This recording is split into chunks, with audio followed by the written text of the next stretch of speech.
My parents' dilemma was straightforward. Dad was very well off. But wealth and the holding of wealth and the passage of wealth from parents to children depends on conformity, obedience, being what wealth demands, the ownership of wealth demands.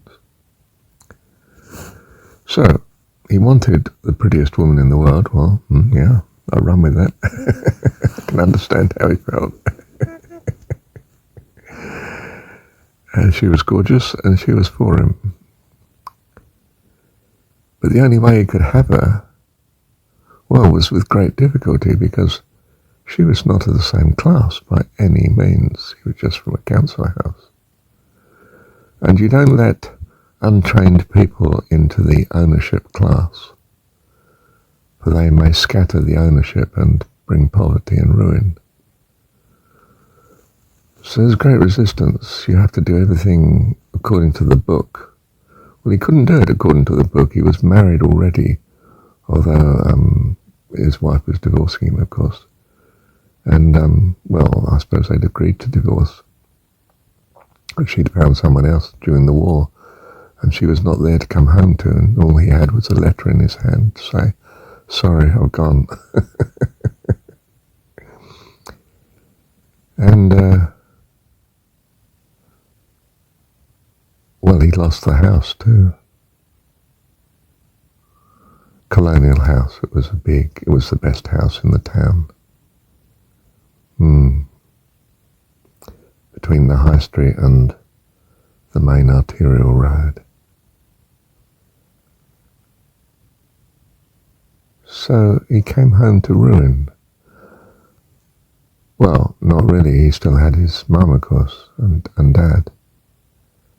And they were very well off. So he was okay. Well, he had his aunt, who was more loving than mum and dad, really, because aunt had bought him a car outright when he was of age, and bought him his house, colonial house, palace, really, tiny palace, but you know, palace. Envy of all the locals. Yeah. Well, he lost it. I'm not sure, I don't know any of the details of how he lost it. But she had the house, and well, his aunt, of course, was happy to fund another house. I expect he didn't want to take too much, and he just bought a semi-detached house in a, well, relatively poor neighbourhood compared to where his parents were living. Goodness. I mean, definitely poor, you know, the sort of thing where you get noisy neighbours, and you're just a bit cautious of the street and so on. Not too bad, because it was England in the 1950s, I suppose. But late 40s, early 50s, 1950s. But yeah, well, that's what he ended with, but I mean, I don't say ended, but I mean, that's what he came to have. And he worked hard in the city and got on, and he didn't need to get on because he would inherit if he conformed. But of course, the only way he conformed was not to have been having an affair with the most beautiful woman he ever met. He should have waited. But then he might have lost her, mightn't he? I mean, you know. And anyway, he's young, he wants it now. Well, he's young, he's back from the war, but I mean, yeah. So he had to hide mum, and to hide mum, or to bring her out of hiding, he had to hide the child that was clearly of age, that overlapped the legal marriage. This would have been utter disgrace, of course. So she was kept out of the way until they could find somewhere for the kiddie, which was immediate, and then officially wait, I suppose, for the divorce, which in those days was 3 years wait. That's a long time, especially to people who have gone through a world war. Time can be a killer. Anything can happen in time, apparently. You can lose your life, you can lose everything. So you take the cash and you have a secret affair and you have a child that you can't admit to, and this does not improve the relationship between you and the beautiful woman. So I can understand his dilemma, but Mum didn't understand, presumably, and hated him for it. In the end, you blame someone else for whatever the difficulties are, don't you? And they become anathematized from your point of view, the villain. Well, this was not good, of course, because Dad was used to being the only child, the crown prince, so to speak. Not used to being despised by someone. Actually, most crown princes are despised, of course, because the way they don't share their wealth and affluence. And if they did, of course, they'd come down to the poverty level of the poor from their point of view, and that would be untenable, frightening. I couldn't do that. So I keep my wealth, and I keep you out. I have a door, I have walls, I have a fence, I have security, I have a state that will protect me from the people I keep poor. It's quite simple, really. Oh my goodness. How often has this story been run, and how true it is. There's nothing more enlightening and true than stories.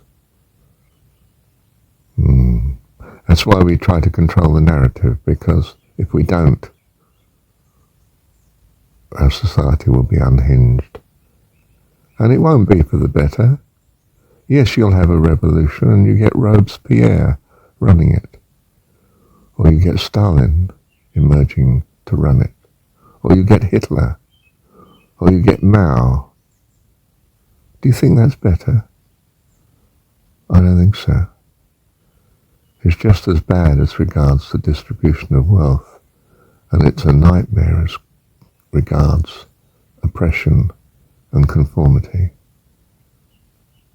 Don't kid yourself that the mayhem of revolution and the appalling callousness and death that results from it is going to bring heaven on earth. It doesn't. It brings a worse hell than you had before. Let this be a lesson to you, my son. So, we resist revolution, and quite reasonably. And we pray for a more benevolent monarch, or perhaps state system that will somehow be more benevolent and a happier. Not perfect, of course. No, nothing is available like that on earth, but perhaps better than before. So we put our trust in the state if we don't put our trust in God. It's a natural consequence. We do trust in God, of course, because we have community and stability, but if this is unhinged by our materialism, if we end up all isolated and lonely, all baby lonely people, we get back to what was in the wild. Everyone's at risk, no one's protected. If the state doesn't protect us because it loves us, and after all, how can it? It's not a person. Or if it is a person like royalty, which was the old-fashioned solution, well, the state's so big, how can they know and love and feel for every man on the street? They don't even know he exists. I don't see him much in my palace, moving from one palace to another in my coach. I mean, they're out there and they wave. They're apparently quite happy. I think they're doing all right. I have a vested interest in believing that it's not too bad for them, really. But to give me their lot, well, I'm a king. I'm not born.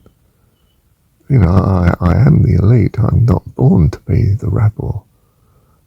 It would be far harder for me to cope as a peasant than for them. I think you'll find they're reasonably happy, actually. I'm a good king.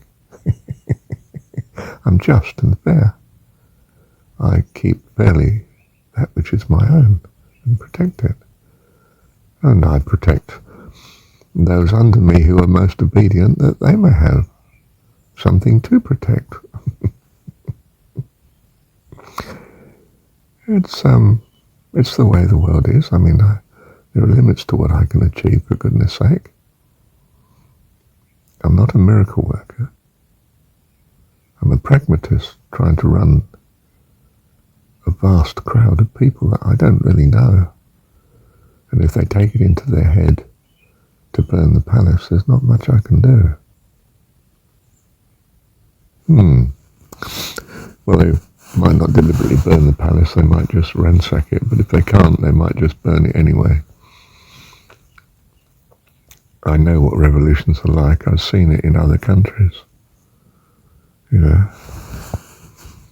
It didn't work out in England, the first European revolution, really, in a way. Well, there were ones way back, like the German revolt against the Romans and so on. And it was successful. They stayed separated and hostile. And, well, one way and the other, they reigned instead of Rome. The Norsemen, Normans, Saxons, Danes. You couldn't keep them out in the end. They sacked Rome, and the emperor, well, protected himself in Constantinople instead of Rome. Was busy fighting other enemies anyway.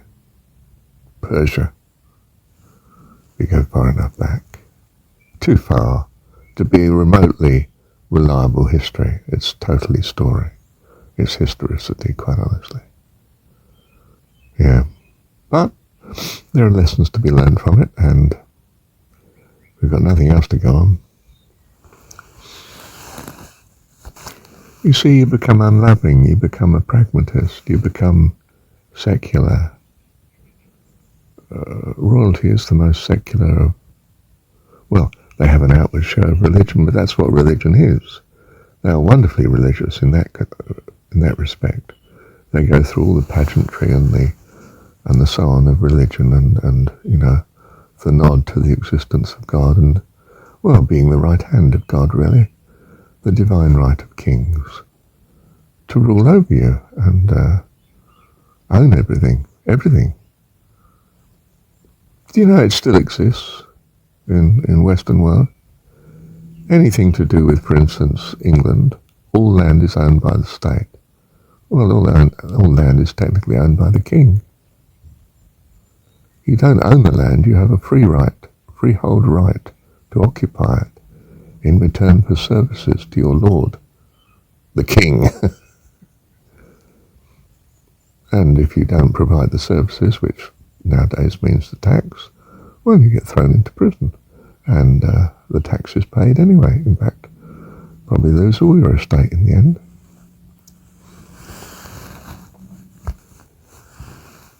So when, Jesus in the story talks about the prince of this world, he's talking about the world system without God. Those that don't have ears to hear, those that in no way are going to listen to me. It's just not reasonable that they listen to me. They have to suffer the world that they're in.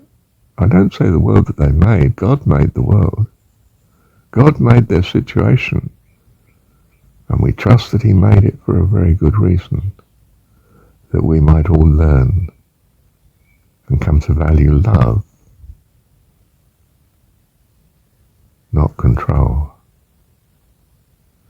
You see, he gave us a freedom in this world of good and bad, that we might learn to love the good and graduate to heaven, not need to stay in this,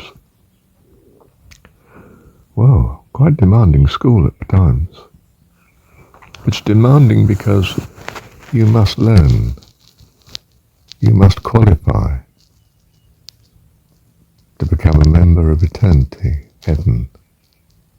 Otherwise you will surely die. And God does not want that. He wants you in heaven. And we think of it in terms of because we are his children. And nothing can stop him bringing us to heaven. So the trials and difficulties of being at school are transitory. But life, adult life in heaven, is eternal. So it's worth it. Well, that's my simplistic understanding or misunderstanding of the story. Bless you. Thank you, Heavenly.